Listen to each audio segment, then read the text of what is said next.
Hi everybody, this is Tim Cavalier again, and I thought I'd do another video. I finished up the installation of the compressor today. It was quite an ordeal, but let me show you what we accomplished, and I think it turned out pretty well. So you're all familiar with the engine bay here. So here is the compressor. As you can see, it's down in this area there.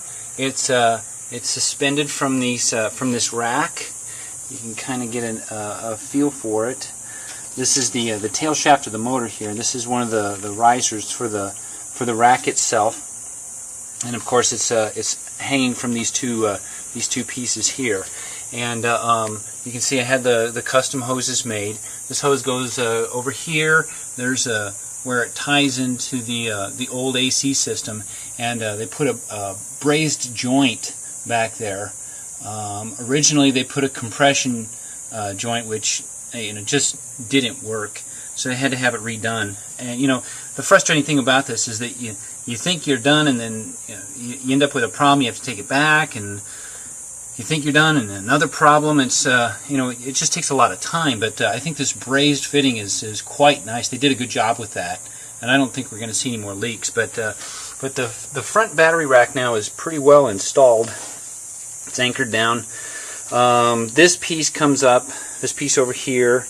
I take that off, and then this rack tilts forward, which allows me to slip all the batteries in, and then I can go ahead and tilt it back up and bolt it back to that cross brace there, which works pretty well. But take a look under here. You'll notice that that's the power steering pump. You see that it's hanging from the rack there, and then back there you can see that's the new radiator. You can see where that's hanging. So that's the radiator. It's got about 3 times more area than the old one did, and I'm hoping that that's going to help to suck more heat out of the Zilla.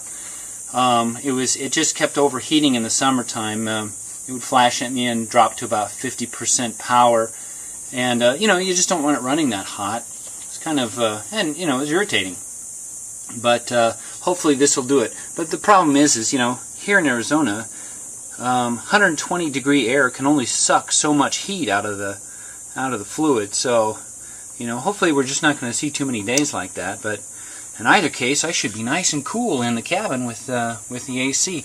I've got the lines hooked up to the compressor, but as of yet they're not hooked up to anything else. The controller, I think, should fit in this area right in here. The front or the back battery rack will come forward, and I think it comes to right here, which should give me enough space between these two, between here, to allow for the controller to hang in that space. And so if not, it's going to end up going in the back of the car. But so in any case, there you go.